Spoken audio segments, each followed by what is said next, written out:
मेरी शादी मेरी बिना मर्जी के अनिल से हो गई थी, जो बहुत सीधा साधा था। अनिल के घर में उसकी माँ के अलावा और कोई नहीं था। दहेज में उनको बहुत सारा सामान और पैसे भी मिले थे, लेकिन मैं किसी और लड़के से बेहद प्यार करती थी। अब मेरी शादी बिना मर्जी के तो हो ही गई थी और अब मैं ससुराल आ गई थी। तभी सुहाग रात के वक्त अनिल दूध लेकर कमरे में आया और मेरे पास आया। तभी मैंने गुस्से से अनिल से कहा, क्या तुम मुझे अकेला छोड़ सकते हो? मेरी ये बात सुनकर अनिल बहुत दुखी हो गया, लेकिन फिर भी वो खुशी खुशी कहता है, नहीं, तुम आराम करो, मैं तो सिर्फ तुम्हारे लिए दूध लेकर आया था। ये कहकर वो कमरे से बाहर चला गया। फिर मैं मन मारकर ही बैठी रही, क्योंकि मैं चाहती थी कि वो मुझसे झगड़ा करे ताकि मैं उस गंवार लड़के से तलाक ले सकूं। मुझे ससुराल में 3-4 दिन हो गए थे, मगर मैं तो बस पूरे दिन फ़ोन पर बॉयफ्रेंड से बात करती थी और उधर अनिल की माँ बिना शिकायत करे दिन भर घर का सारा काम करती थी। वह सबके लिए खाना भी खुद ही बनाती थी। फिर भी अनिल की माँ के चेहरे पर हर वक्त मुस्कुराहट ही रहती थी। अनिल एक कंपनी में छोटी सी नौकरी करता था। वो बेहद ही ईमानदार और मेहनती था। सुबह अपने काम पर जाता और शाम को थका हारा घर आता, मगर मैं उसे एक गिलास पानी भी नहीं पूछती थी। अब हमारी शादी को करीब 1 महीना हो गया था, मगर अब तक हम दोनों एक साथ कभी नहीं सोए थे। वैसे अनिल बहुत ही शांत स्वभाव का था, इसीलिए वो मुझे कुछ भी नहीं कहता था। वो मुझे खुद ही खाना डाल कर देता था, लेकिन मैं उसके साथ बैठकर खाना कभी भी नहीं खाती थी।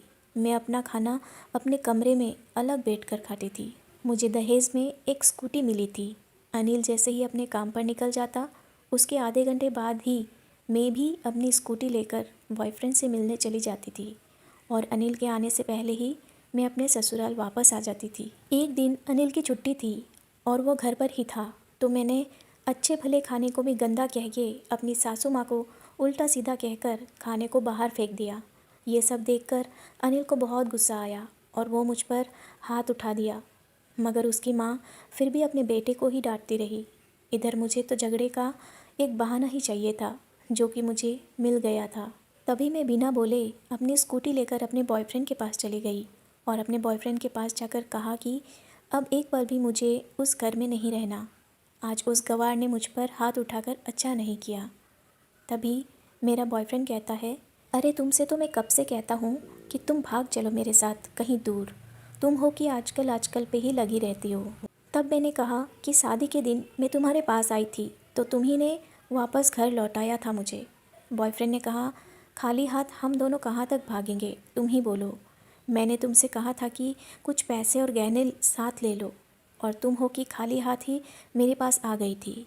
आखिर दूर एक नई जगह में ज़िंदगी की शुरुआत करने के लिए तो पैसे चाहिए ना।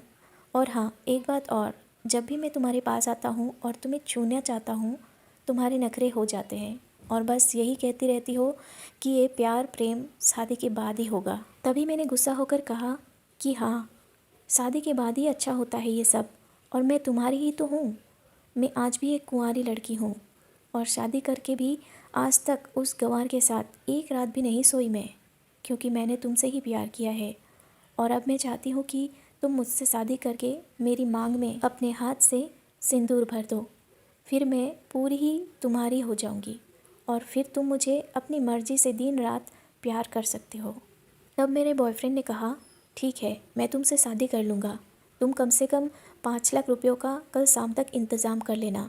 मैं तुम्हें एक होटल का पता दे रहा हूँ, तुम उस होटल में रात को 11 बजे तक पहुँच जाना। मैंने कहा, उस गंवार के पास कहाँ होगा पैसा, बल्कि मेरे पापा ने उसे दहेज में 3 लाख रुपए और मुझे कुछ सोने के गहने दिए थे। गहने तो मेरे पास हैं, मगर सारे पैसे उस गंवार ने अलमारी में लॉक कर कर रखे हैं। मगर मैं जैसे तैसे अलमारी की चाबी लेकर सारे पैसे निकाल कर तुम्हारे पास हमेशा हमेशा के लिए चली आऊँगी। ये कहकर मैं अपने ससुराल आ गई। मैंने ससुराल पहुंचकर अपने पति और सास से लड़ाई किया और मैंने उन पर खूब चिल्लाया, मगर अफसोस मैं अकेली ही चिल्लाती रही। मेरा पति और मेरी सास बिल्कुल शांत बैठे थे। तभी मैं अपने कमरे में चली गई और अचानक मेरे बॉयफ्रेंड का मेरे फ़ोन पर मैसेज आया कि कब आ रही हो तुम पैसे लेकर। मैंने मैसेज का जवाब दिया, सब्र करो, मैं टाइम पर आ जाऊंगी। तब मेरा पति यानी अनिल दरवाज़ा खटखटाया और मुझसे कहा कि खाना खा लो। तभी मैंने कहा, मैं खाना तभी खाऊंगी, पहले मुझे अलमारी की चाबी दे दो। अनिल दरवाजे के नीचे से चाबी देकर कहता है कि अपना काम करके खाना खा लेना, क्योंकि अभी तक मैंने और माँ ने भी खाना नहीं खाया। माँ ने कहा है हम आज साथ बैठकर ही खाना खाएंगे। मैंने कहा, माँ और तुम खाना खा लो, मैं बाहर से ही खाकर आई हूँ। ये सुनकर अनिल चला जाता है। तभी मैंने जल्दी से चाबी उठाकर अलमारी खोला। अलमारी खोलकर देखा तो दहेज के पूरे 3 लाख और सारे गहने रखे हुए थे, बल्कि उसमें एक डायरी भी रखी हुई थी। मैंने उसे खोलकर पढ़ा तो उसमें लिखा था, प्रिय पत्नी, मुझे और तुम्हारे पिताजी को पता है कि तुम किसी और लड़के से बेहद प्यार करती हो, मगर तुम्हारे पिताजी ने पता लगाया है कि तुम जिससे प्यार करती हो उसकी पहले भी एक बार शादी हो चुकी है और वो लड़का बहुत सी लड़कियों को धोखा भी दे चुका है। पर आपके पिताजी आपको उस लड़के के बारे में कुछ भी बता ना सके, क्योंकि उन्हें पता था कि ये जो इश्क का नशा है वो हमेशा अपनों को गैर और गैरों को अपना बना देता है। इसीलिए तुम्हारे पिताजी ने मेरे आगे हाथ जोड़कर ये कहा कि मेरी बेटी का हमेशा ख्याल रखना।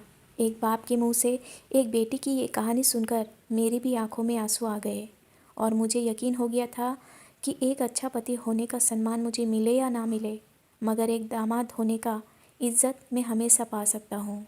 और मुझे दहेज में मिले सारे पैसे और सोने के गहने मैंने तुम्हारी अलमारी में रख दिए हैं, क्योंकि दहेज के नाम से ही मुझे नफ़रत हो चुकी थी। इस दहेज के कारण ही मैंने अपनी बहन और पिता को खोया था, और मेरे पिता के अंतिम शब्द भी यही थे कि किसी बेटी के बाप से कभी 1 रुपये भी दहेज ना लेना। और उस डायरी में ये भी लिखा था कि तुम मुझसे आज़ाद हो, तुम कहीं भी जा सकती हो। डायरी के बीच के पन्ने में मैंने तलाक के पेपर रखे हैं, जहाँ मैंने पहले ही अपने साइन कर दिए हैं।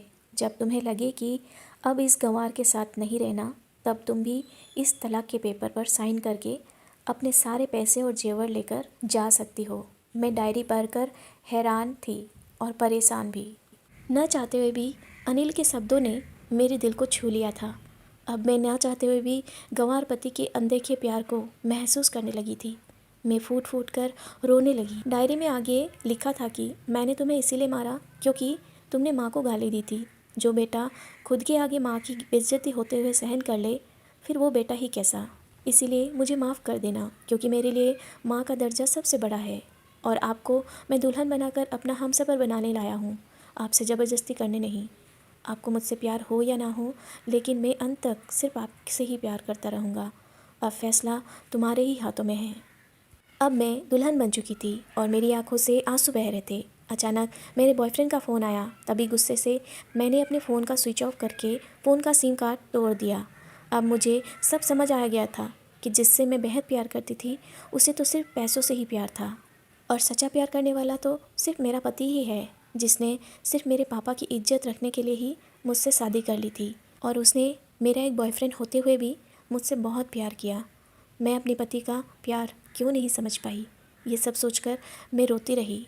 फिर मैं रोते हुए अलमारी का सारा सामान जैसा था वैसे ही रखकर न जाने कब सो गई। अगले दिन मैं सुबह देर से जगी। तब अनिल ऑफिस जा चुका था। तभी पहले नहा धोकर मैंने साड़ी पहनी, फिर लंबा सा अपनी मांग में सिंदूर लगाया, जबकि पहले एक बिंदी जैसी साइड पर सिंदूर लगाती थी ताकि कोई ध्यान ना दे और किसी को ये पता ना चले कि मैं एक शादीशुदा हूँ। मगर आज तो 20 किलोमीटर दूर से ही दिखाई दे दे ऐसी लंबी गाढ़ी सिंदूर लगाई थी।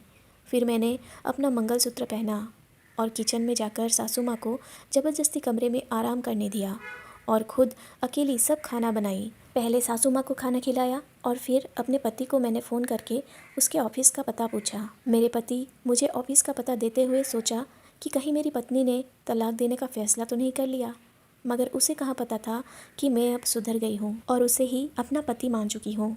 इतने में ही मैं स्कूटी लेकर उसके ऑफिस खाना लेकर पहुँच गई। मुझे देखकर अनिल हैरान हो गया। तभी वो मुझसे पूछा कि सब ठीक है ना, माँ ने तो तुमको कुछ नहीं कह दिया ना। अनिल सवाल पर सवाल पूछे जा रहा था। तभी अचानक मैं सबके सामने अपने पति के सीने से लिपट गई और उनसे कहा कि सब ठीक है, मगर मुझे तुमसे कुछ कहना है। अनिल ने कहा, कहो ना। तब मैंने सबके सामने बोला, आई लव यू मेरे प्यारे पति, आई लव यू फॉरएवर।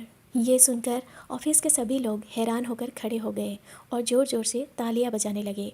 तब मैंने सबके सामने अपने पति का हाथ पकड़ के कहा कि अब 1 महीने तक मेरे पतिदेव ऑफिस में दिखाई नहीं देंगे।